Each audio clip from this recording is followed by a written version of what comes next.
Welcome back, guys. I think it is becoming a thing. It is becoming a thing to do live stream like 4:57. Like it's literally 4:57 in the morning. I think it is becoming a thing, guys. I really feel like it is becoming a thing, and maybe So yeah, that is so.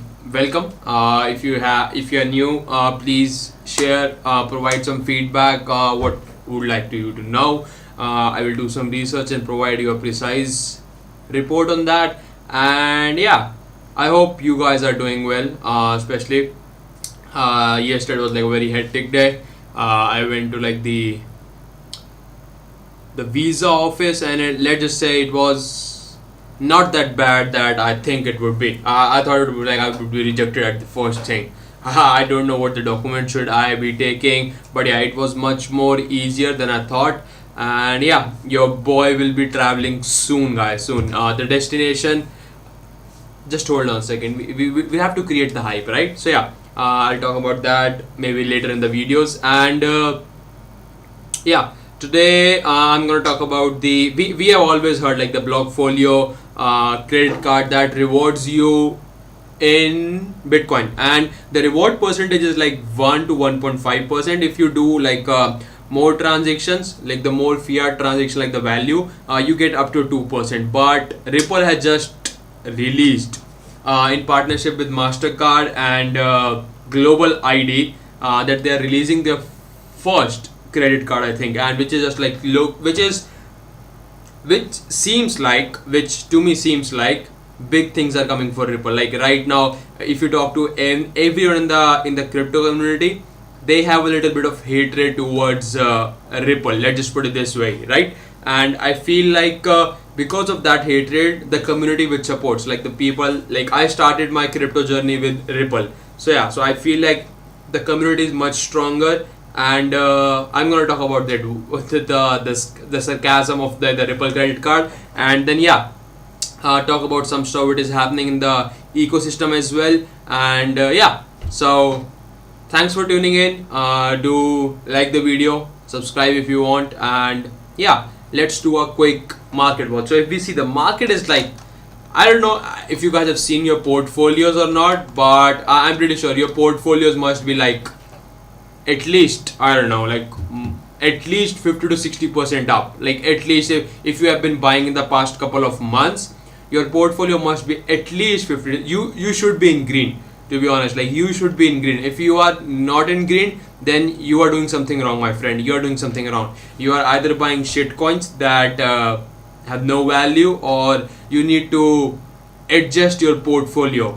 So if we do the market cap was close to like $2 trillion. It was like 1.96 just like few hours ago, but it like came back down to like 1.9 trillion dollars. So yeah, it's getting good. The volume is on the higher echelon of, I would say, what have been seen right now. Like 125 billion is like awesome.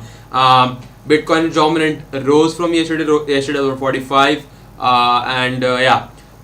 Gas fee is just high. Like I have to do a transaction, I've been not able to do that. Like I don't want to spend $30-40 just to do a transaction, because the transaction cost is like very small. So I've been holding on for like at least a week.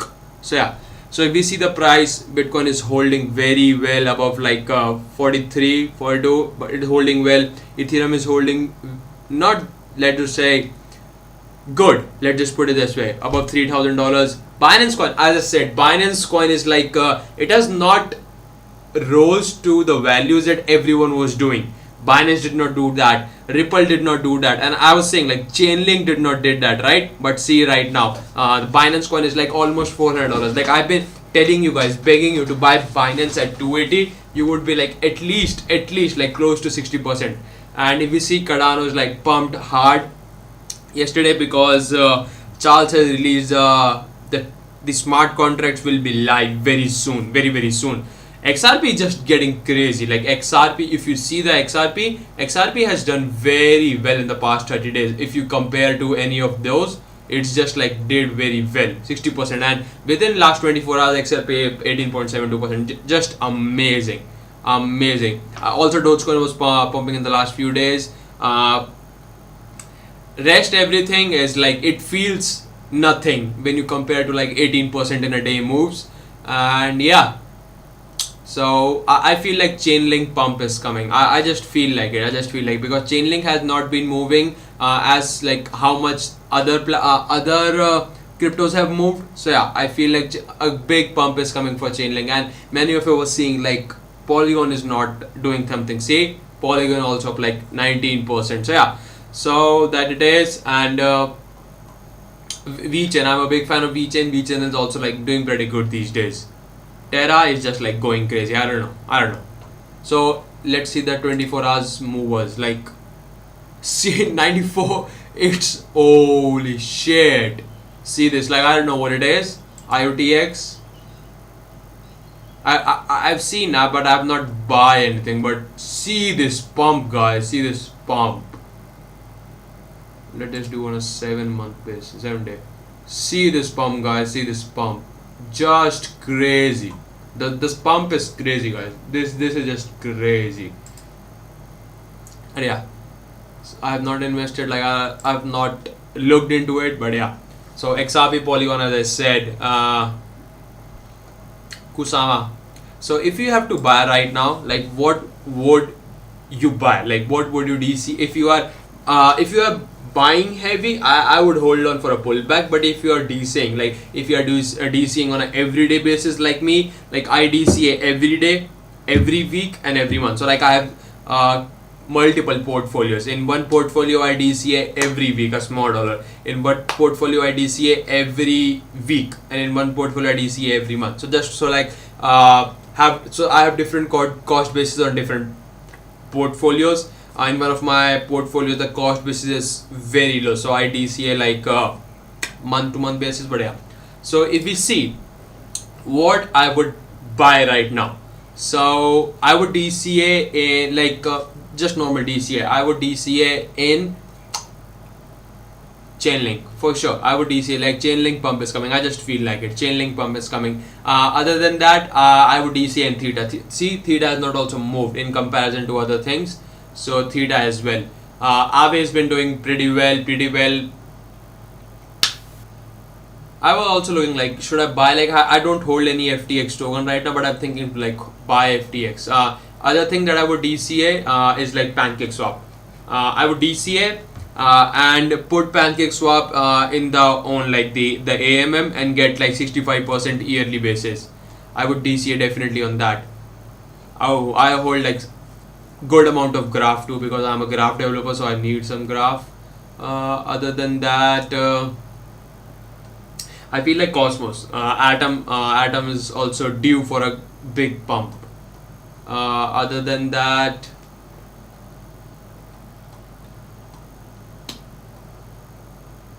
Compound, definitely a great buy. Say Compound has not moved. When you compare Compound to Aave, if you see this, where is Aave?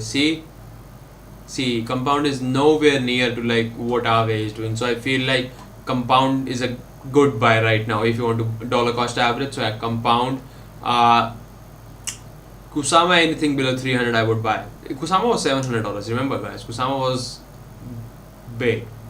And yeah, I think that's for it. That's for like DCA. But I would not put like heavy money into it, because I'm not putting like big money into the cryptos right now. I'm waiting for a pullback. But yeah, that's what it is. And now let's if you guys remember, like we talked about the Poly network hack yesterday, and today only. So the hacker has returned some of the funds. So hacker has returned like $4.7 million, which is like peanuts when you compare to like the amount that he got, which is like 600 million, which is like less than some percent. Like how much is it? Less than 1% of it, I feel like.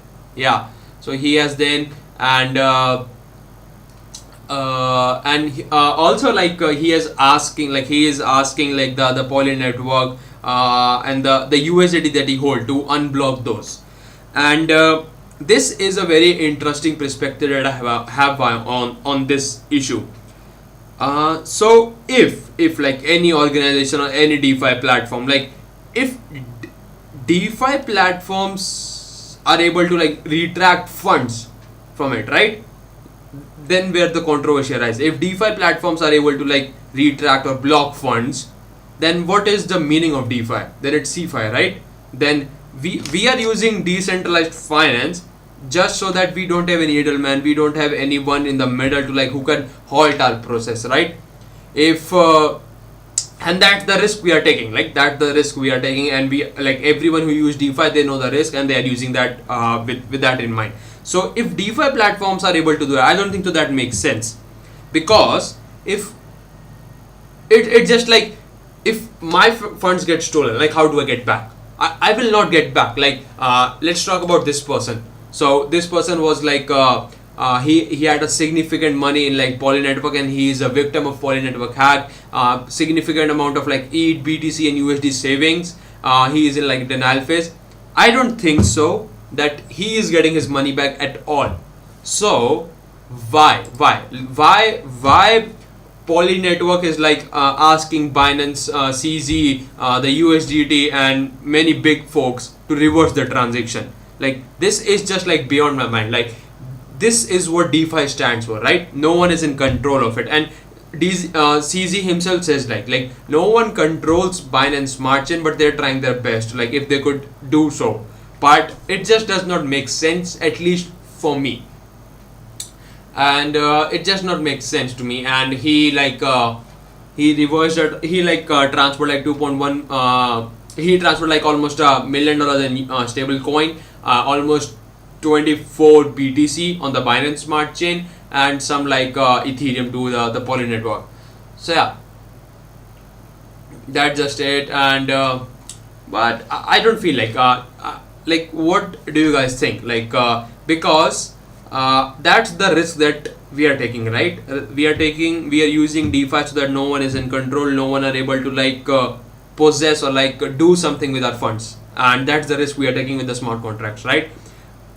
If my issue is with this, crypto was built so that no one is in control, no one is able to do that. If DeFi companies or platforms or like products are able to do that, protocols are able to do that, why can't users? So like if my funds get stolen, like many of you guys have like they have been a victim of this. If their funds get stolen, they don't get received. I don't think so like Box Mining is getting any of his funds like back, right?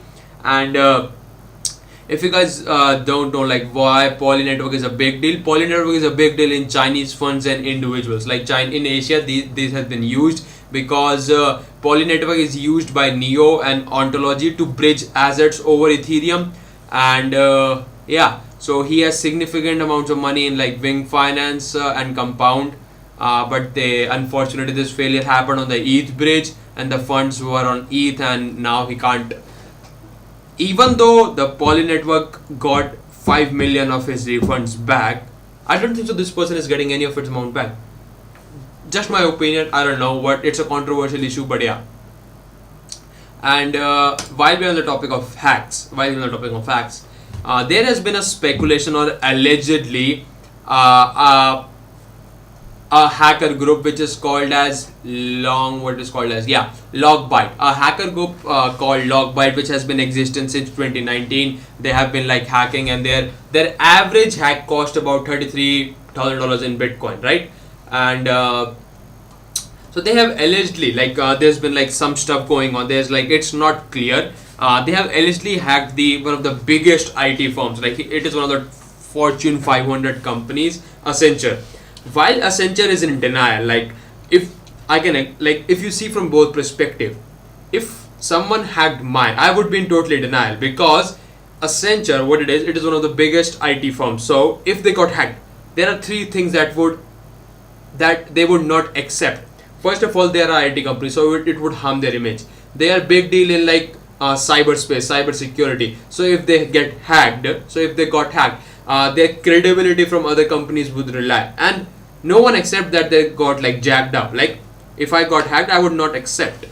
So yeah, so Accenture eventually they are like allegedly saying like nothing was hacked, or like but the hacker group have released some more like messages and some of the documents. There were like almost 20, I don't know how many documents, there were like 2384 documents that had been stolen from Accenture, just a small percentage, so that to prove that the hacker group have literally hacked, and they were released on the network and anyone can download. Why like Accenture argument is saying like these were like not that credible, or like these document does not mean shit to them, so that's what they're saying.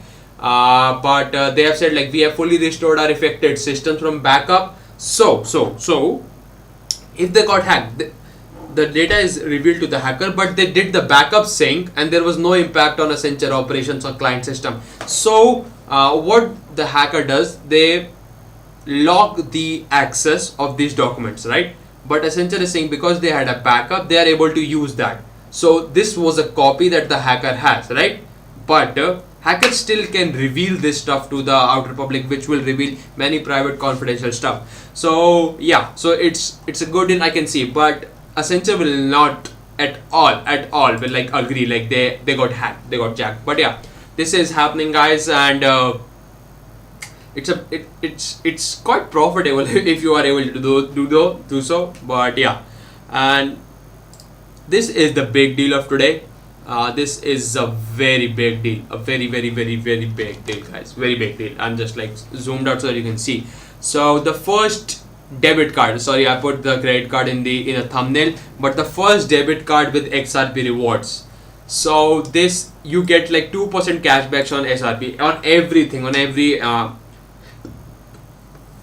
purchase. So if you spend $100, you get $2 back, which is far more useful than the air miles that you get, which you can't utilize. And even the BlockFi Bitcoin cards give like 1.5%, and sometimes like less than 1.51%. So yeah, it's a big deal getting 2% cashback in XRP. But still, like, you can argue like Bitcoin is much valuable asset than XRP, but you talk this to the XRP army. So yeah, so how this thing works, you have to download an app which you have to download a platform called Global ID, and you have to join the group which is called as the XRP army. So and literally they have called like you have to join. The XRP is only available to the members of XRP army on Global ID. So you download the app on Play Store, and the apps look sick. Like the UI of the app looks clearly amazing. You download the app and then you join. You have to literally join the XRP group. So if you see, I've joined the XRP army. You can see this, right? XRP army. So you join the XRP army, and within the XRP army, you have a top pinned comment. Like on this is the pinned comment. Like this is the very first thing when you join the XRP army. So this is where you get a platform, and it's linked to your Uphold account. So any of the cashback that you get, you will be getting back in the Uphold account.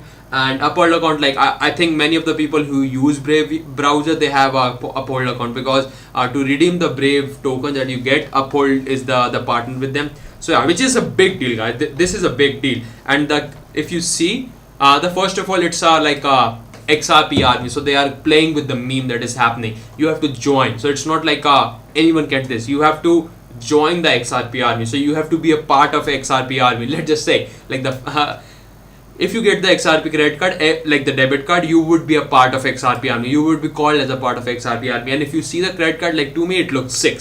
Like simple, easy to use, and have a like a MasterCard as well as the logo, and it's just awesome. Like and this proves that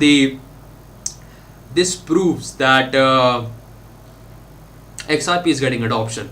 Literally, XRP is getting adoption, and this is the profile pic. And just to prove the adoption, the South Korean bank, like before Thailand, SBI Bank in India, Japan, now South Korean bank are using RippleNET for like the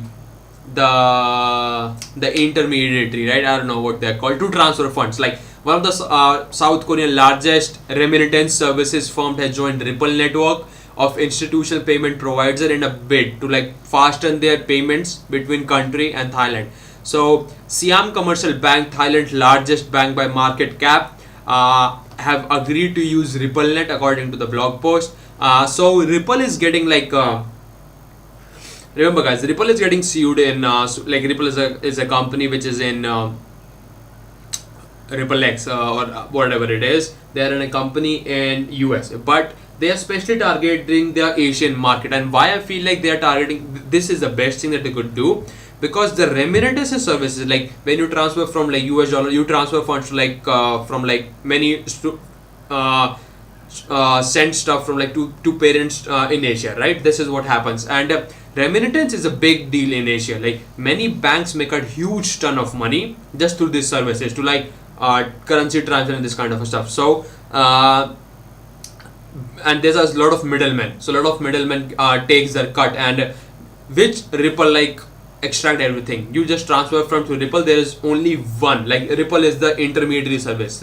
It cuts down the cost, and they are using the Asia market, which is like the very fast and diversifying. And most of the majority of the remittance services are needed in Asia, right? So they itself says like they have growing like 130% year over year. SBI holding, as I said, Ripple known as SBI Ripple Asia to accelerate, and it will help. The South Korean would help 184,000 Thai folks who are residing in South Korea, and they sells like the current system that the large institutional investors they have. It's first of all outdated.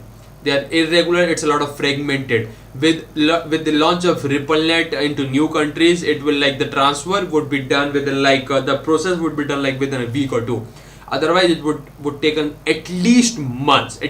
So I feel like Ripple is getting more adoption than any of the folks that we think, and I feel like only the lawsuit is like pushing Ripple down.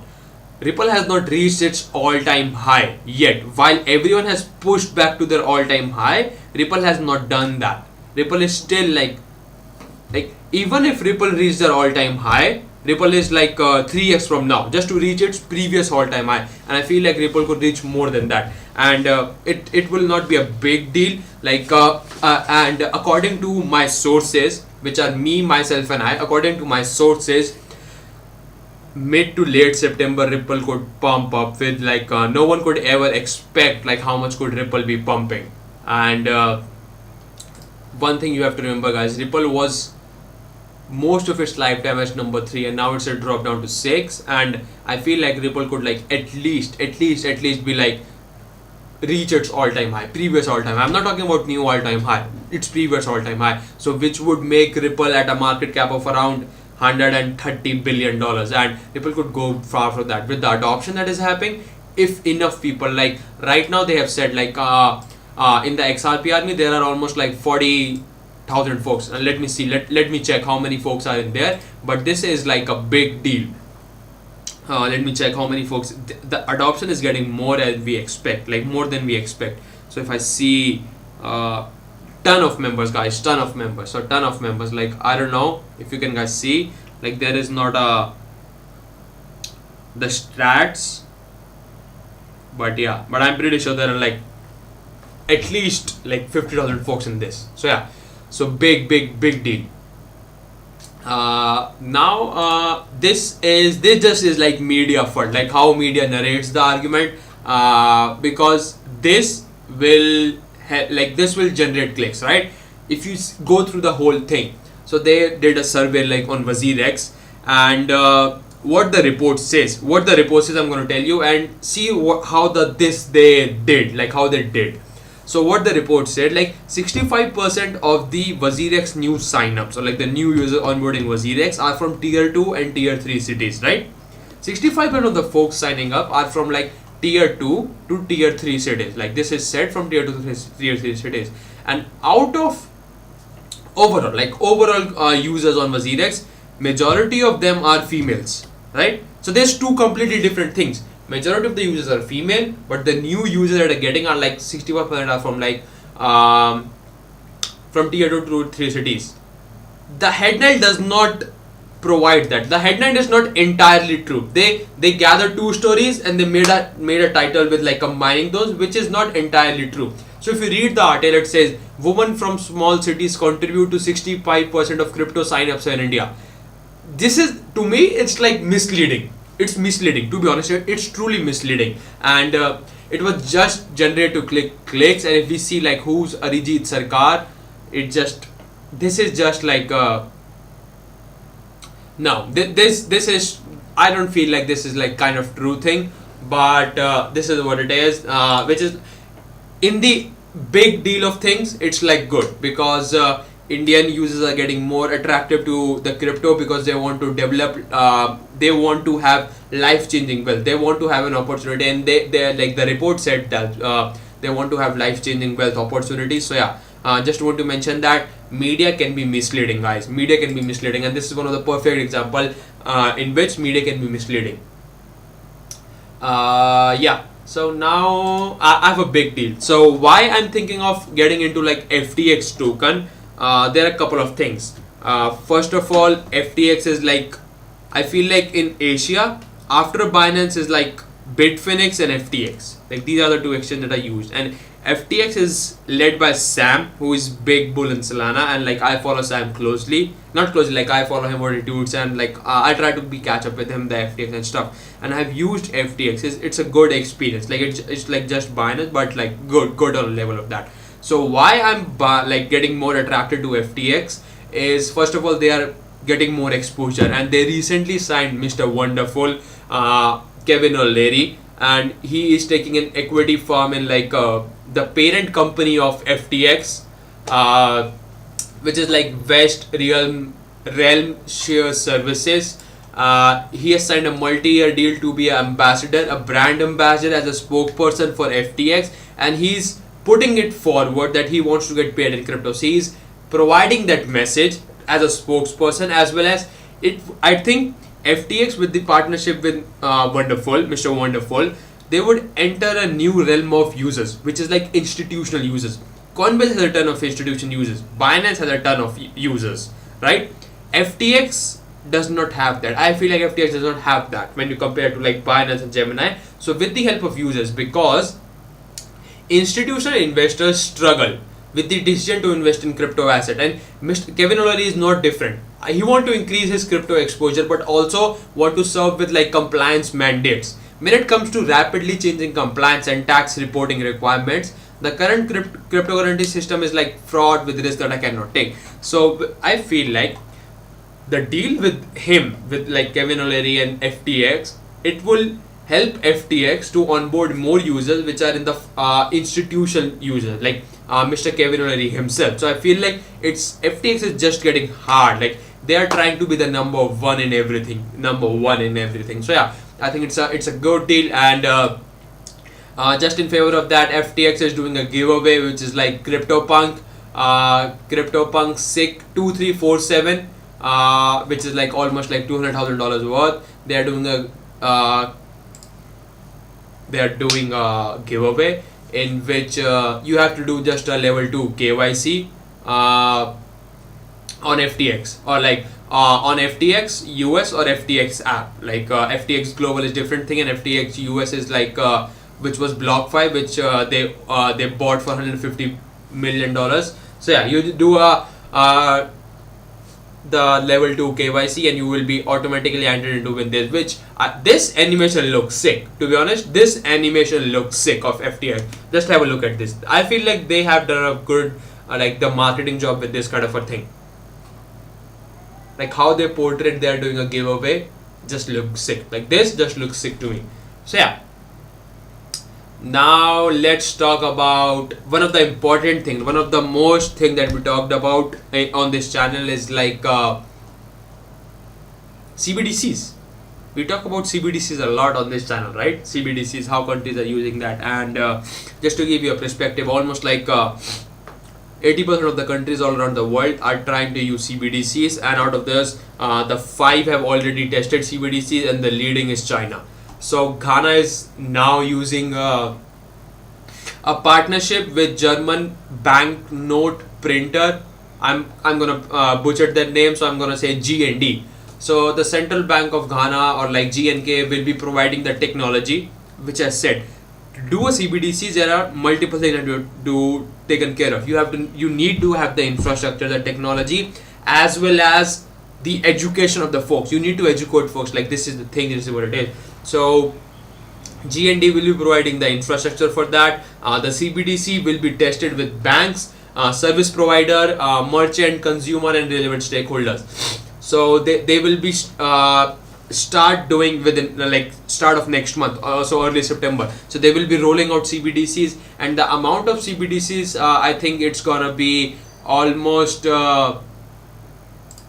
I don't know how much it is, but it was close to like $1.5 million.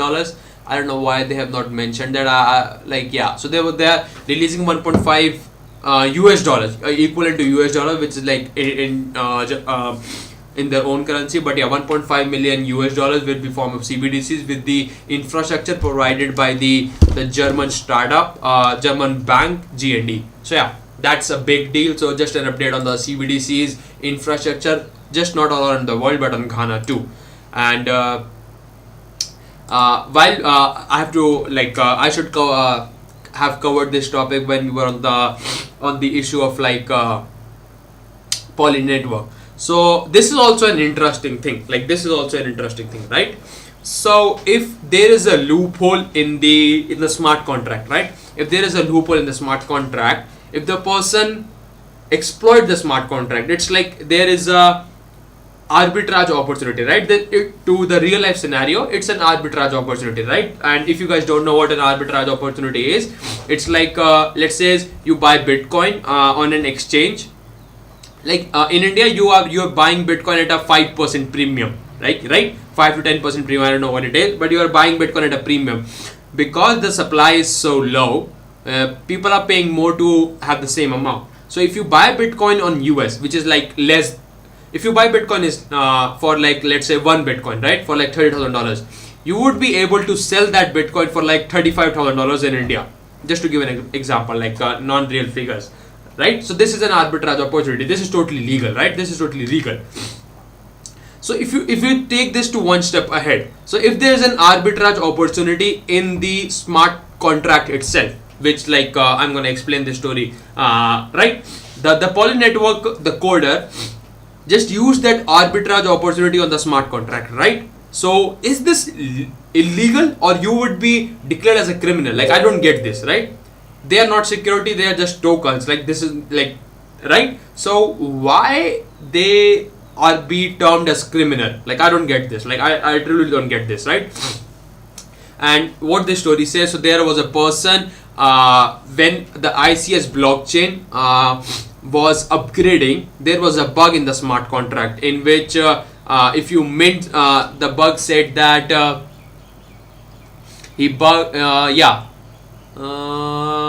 so yeah, there was so when he was transferring to stake tokens, he would receive additional 25,000 new tokens, right? So it was a bug in the infrastructure provided by the ICX blockchain, right?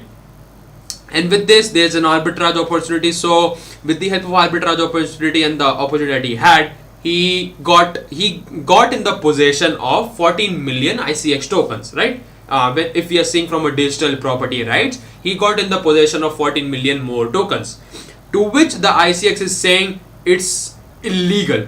But the person is saying it's an arbitrage opportunity, a smart contract, and he says to the court, like this was like a fault on their end, right? It is a fault on their end. He just like gathered the opportunity, and now he transferred the front to like Binance and Kraken again. And the ICX blockchain folks are asking Kraken and Binance to block his account and funds, which I don't get. Which again, the controversial issue.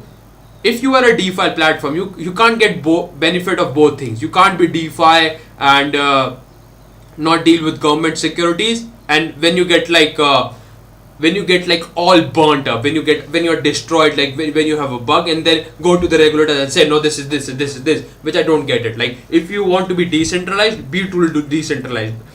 This is your fault. This is your fault, to be honest, right? So yeah. So I don't know what you guys are take. Let me know what you guys take. I don't think so. It's a total fault for anyone.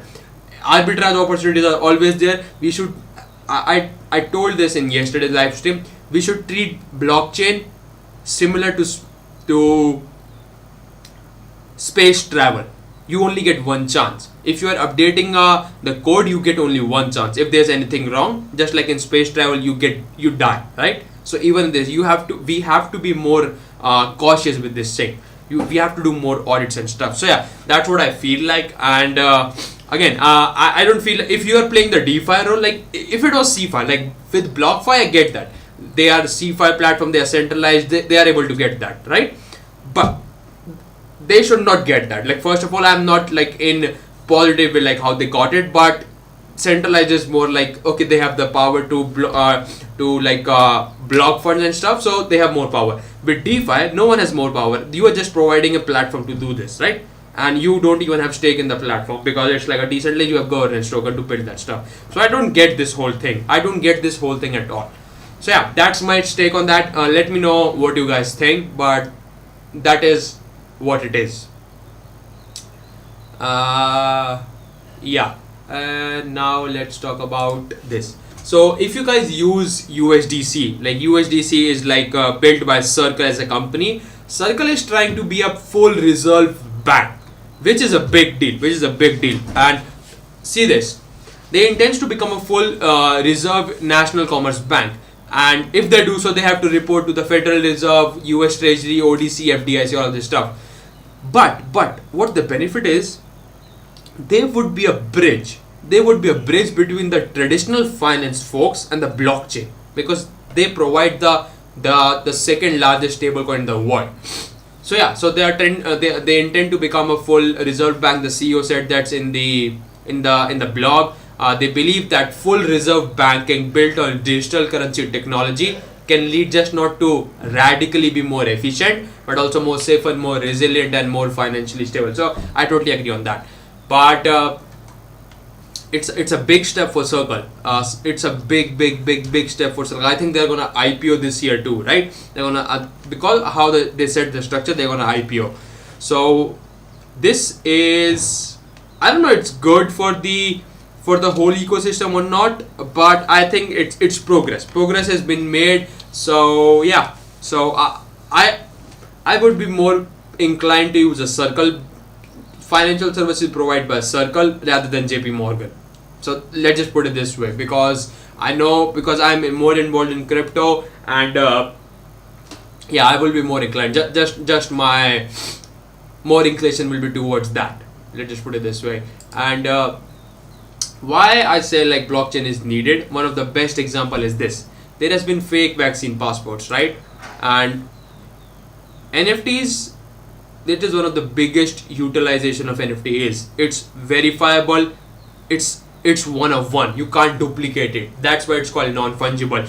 All of the things like birth certificates, your anything related to like validation of stuff, I think should be an NFT from now on. Should be an NFT, so that I can prove. And so one of the biggest platforms that right now that many of the folks use, which is called as POP. POAP. It is kind of like a attendance. So if I attended, let's say if I attended a seminar, how do I prove that I attended the seminar? I get a POP, and these, like, this is their this it. And so I attended, let's say it, like I won the Ethereum scaling, but I won a project in Ethereum scaling hackathon, right? So it says that I attended, and this is the verification of that. So I attended. So I feel like for college certificate, for passing certificate, for MBA certificates, for birth certificate, for vaccine, for Aadhaar card, anything related to verification should be done on an NFT. That's my take on that. And I feel like it's much more verifiable. Even tickets, movie tickets, because sometimes we see someone is sitting on our ticket, and it's hard to put it, like it's in a uncomfortable position for like the person, like the people working there, right? Because they have to see the ticket. But if I had the non-fungible ticket, if I have the NFT of that, like the ticket that I bought, I will be more proud. See, bro, this is my ticket. It says on the blockchain, right? So no one will be argued that. So I feel like one of the this provides the loophole. Like this provides the loophole to be, because we have never owned anything, right? We have never owned anything, or we were earlier. It was very hard to like verify stuff. But with the help of blockchain, digital ownership provides that. So yeah. Just to give you an example, that's why I'm big bullish on like whole blockchain space. Like they are gonna change the world. Let's just put it this way, they are gonna change the world. Everything that we see right now will be built on Web3, will be definitely built on Web3, to be honest. Like, this is what the world is gonna be in the next 20 to 30 years. So yeah, with that said, thank you guys. It is becoming a thing to I'm gonna mint my ape tomorrow, today. Like, it's today 5 p.m. Eastern time, which is like, it's gonna be like 9:30 for me. But yeah, if I mint that today, I'm gonna show you tomorrow. But yeah, have a good day, guys. Let me know if you have anything. Be free to like put the feedback in the comment section. Yeah, I know it's not a big community right now. Like, to be honest, it's just like me, myself. I talk to no one. Like, no one is watching this stream, but I just do it because I want to provide that information that no one is providing, especially in India, because there is a huge potential for it. And yeah, just trying my best. So yeah, have a good day, folks. I'm gonna let you guys go. And remember, Bitcoin blockchain is gonna change the world. See ya. Peace out.